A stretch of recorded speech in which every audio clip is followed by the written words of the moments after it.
a associação livre é um elemento do fazer do psicanalista, um elemento da técnica psicanalítica fundamental para que a gente possa compreender mais claramente, mais precisamente o que é que vem a ser de fato a psicanálise.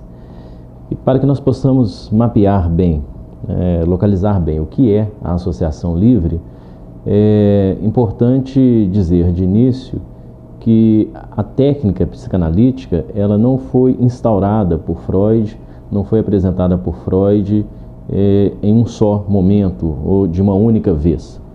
A técnica psicanalítica é um caminhar que foi sendo realizado, foi sendo efetivado por Freud, e nesse sentido é que há então um percurso que gradativamente conduziu Freud àquilo que viria a ser a associação livre. Esse percurso gradativo, ele se inicia em torno ali da época dos estudos sobre a histeria. Então nós estamos aqui nos últimos anos, na última década do século XIX, no momento em que a psicanálise ela é instaurada, ela é constituída. Naquele momento, ainda bastante inicial, Freud, sobretudo, junto de suas pacientes histéricas, ele empreendia o tratamento dessas pacientes recorrendo à hipnose, que era uma técnica um tanto quanto difundida na época, né? Freud já havia passado uma temporada, já havia feito um estudo intenso, uma espécie de estágio, por assim dizer, com Charcot, em Paris, e lá ele vê um caminho de tratamento das histéricas por meio da hipnose. Então Freud aplica esse recurso tático às pacientes histéricas, ele inicia tratando essas pacientes por meio da hipnose e gradativamente ele vai abandonando a hipnose e passa por um outro recurso que vem a ser uma espécie de pressão sobre a testa das pacientes. Seja a hipnose ou a pressão sobre a testa, basicamente nós estamos aqui muito nas águas da sugestão, como Freud depois, em uma visão mais crítica acerca desse momento, ele próprio vai dizer, né, que a hipnose está fortemente assentada na sugestão e muito nesta perspectiva, talvez excessivamente interrogativa, né? O analista ali, ele tendo que interrogar demais, ele tendo que querer saber demais, né, sobre a causa do sintoma, querer saber demais sobre o suposto trauma que teria acarretado a neurose. Enfim, temos então aqui nesta cena a paciente numa posição muito passiva, até mesmo uma posição objetal, identificado o objeto de um saber, e o analista excessivamente na posição de mestre. Um mestre que interroga, um mestre que quer saber, um mestre que quer desvendar demais o que se passa com a histérica, né? A partir de uma pré-concepção de tratamento. É como se a histeria fosse um quebra-cabeças a ser inteiramente montado. E a hipnose, nesse momento, um recurso para montar todas as peças desse quebra-cabeça. Então, esse ideal terapêutico de concatenação, de encaixar bem as coisas para que não hajam lacunas, esse ideal de cura, né, que culmina com a dissipação do sintoma, culmina com o esvaziamento do mal-estar acarretado pelo sintoma, isto impera nesta cena inicial. E gradativamente Freud ele vai mudando, né, o seu posicionamento quanto a isso, mudando as suas concepções e inclusive mudando os recursos técnicos para a abordagem principalmente da histeria. É nesta trilha, daí a pouco, que a associação livre vai surgir como um procedimento crucial para o tratamento psicanalítico.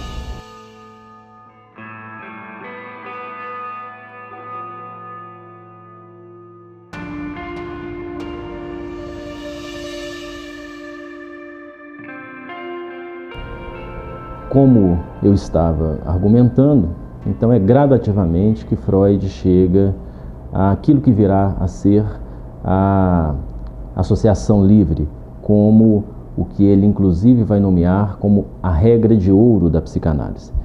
Nesta situação inicial em que Freud recorria bastante à técnica da hipnose ou aos seus derivados, ocorreram dois encontros ou duas cenas que foram cruciais para a transformação, para a passagem desse momento da hipnose, que ainda é muito momento bem rudimentar ou quase a pré-história da psicanálise, para a psicanálise propriamente dita. O primeiro encontro foi o encontro de Freud com a paciente Anna O. Na verdade, Freud nunca se encontrou de fato com a Anna O, com a Berta Pappenheim. Anna O foi a paciente Breuer. E aproximadamente 10 anos após o tratamento de Anna O, que foi conduzido por Breuer, o próprio Breuer relata o que se passou com Anna O para Freud. Freud escuta isto de uma maneira muito perspicaz, de uma maneira muito atenta, e Freud começa a ouvir uma história diferente daquela que estava sendo inicialmente escutada por Breuer.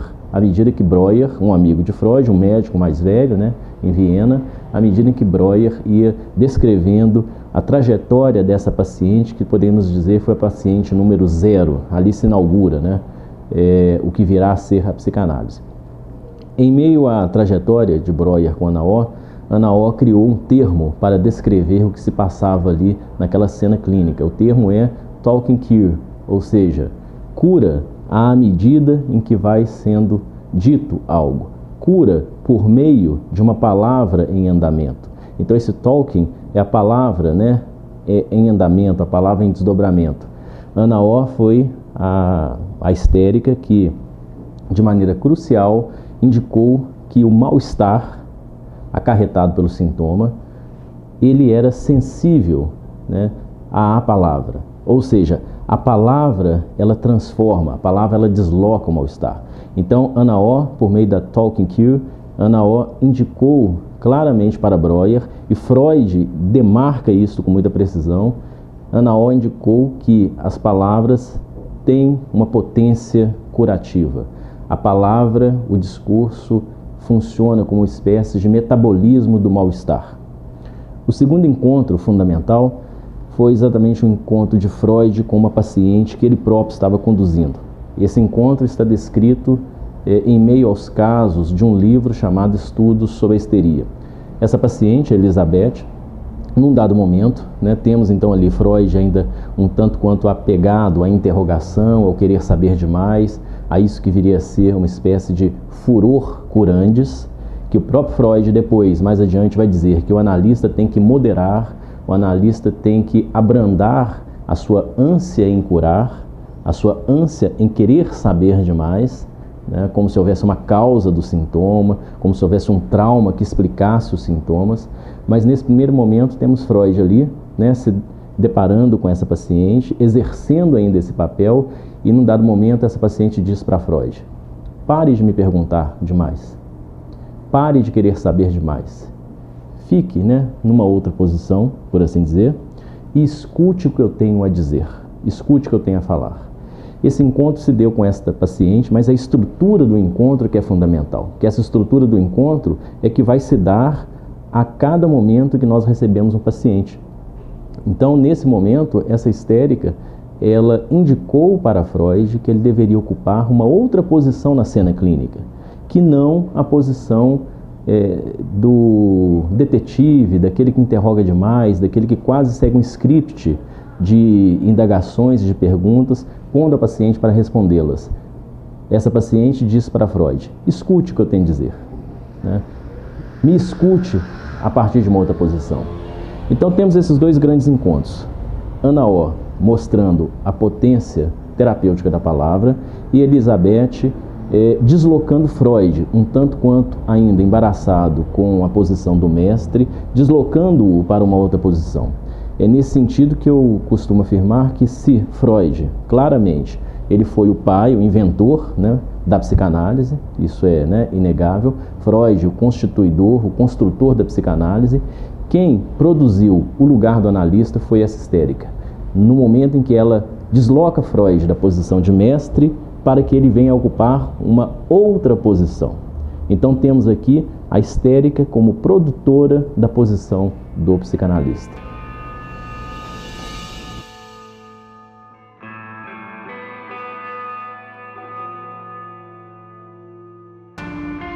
Se nós articularmos estas duas cenas de encontros, esses dois encontros fundamentais, a articulação dessas duas cenas desemboca na associação livre. O que nós vemos nesses dois encontros, né, a cura pela fala, a cura à medida em que vai sendo dito, vai sendo falado algo acerca do próprio paciente, à medida que ele vai falando, e exatamente o deslocamento fundamental que Elizabeth produz sobre Freud, o que nós começamos a verificar que não são mais necessárias a hipnose, a sugestão e nenhum outro artifício desta ordem, né? A cena analítica, então, ela está destituída desses elementos que poderiam ser pensados como elementos acessórios. São elementos que conduziram Freud a um dado momento, a uma dada posição, e não mais esses elementos são necessários. E aí sim, nós temos um lugar dado à palavra. A palavra agora ocupa a cena analítica. A palavra é o elemento fundamental. Não precisamos de mais nada a não ser a palavra. No entanto, qual palavra? Que tipo de palavra? É aí, de fato, que a associação livre começa a ganhar corpo em Freud. Freud a nomeia como a regra de ouro e ela pode ser apresentada de uma maneira muito minimalista para cada paciente. Basicamente, nós podemos expressar essa regra a partir da formulação: diga, fale. Isso que é associação livre, né? É um falar sem um pré-estabelecimento de um caminho prévio. Então, a associação livre é um falar sem se preocupar muito, sem que o paciente tenha que se preocupar muito de onde ele parte e aonde ele estará chegando, para onde ele vai. É um falar sem essa busca inicial de um declarado domínio sobre a própria palavra, né? O que Freud vai nos mostrar, Lacan ressalta isso bastante a partir, né, da sua visita ao estruturalismo e a transformação do estruturalismo linguístico, a importação disso para a psicanálise. Lacan vai dizer que as palavras, por si mesmas, elas se arranjam, ou seja, há uma estrutura da linguagem que ela tem os elementos internos necessários para que ela se desdobre. Então, confiemos nas palavras. Basicamente é isto que está em jogo na associação livre. E vale ressaltar que esse dizer, essa dimensão da palavra na associação livre, é um dizer que não se equivale necessariamente a uma narrativa intencional. Então a associação livre não é bem contar uma história de maneira intencional, com princípio, meio e fim, ou com a preocupação de concatenação, de encaixe, e que tudo faça sentido. É a palavra sendo posta com as suas curvas, com as suas contradições, com os seus intervalos, com a sua verdade, com a sua mentira. Esse é o espaço da associação livre, para que haja ali, né, nesse espaço clínico, a possibilidade de um outro discurso. Então é falar para se construir um outro discurso sobre si mesmo, um outro discurso sobre a sua relação com aquilo que te afeta, com aquilo que te faz bem, tanto quanto com aquilo que te faz mal. Então é falar de uma maneira mais livre, mas esse livre seguindo a lógica, que é a lógica da própria linguagem, confiando que há ali elementos que vão se arranjando para que um dizer de uma outra ordem, que não necessariamente esta fala intencional, esse discurso com princípio, meio e fim, para que um dizer de uma outra ordem possa se colocar. Este é um ponto crucial, fundamental da associação livre, e é exatamente essa passagem, né, que Freud realizou, partindo da hipnose e chegando a essa cena, a essa dimensão de uma palavra que não estaria a serviço do mestre. Esse é o elemento crucial da associação livre.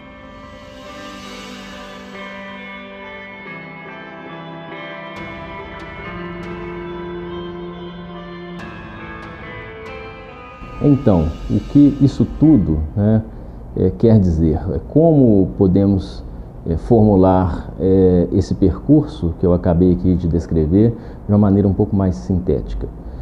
O que está em jogo, portanto, na associação livre, é o princípio fundamental para a clínica psicanalítica, princípio este que pode ser enunciado dessa seguinte maneira: quem fala diz mais do que aquilo que está sendo falado.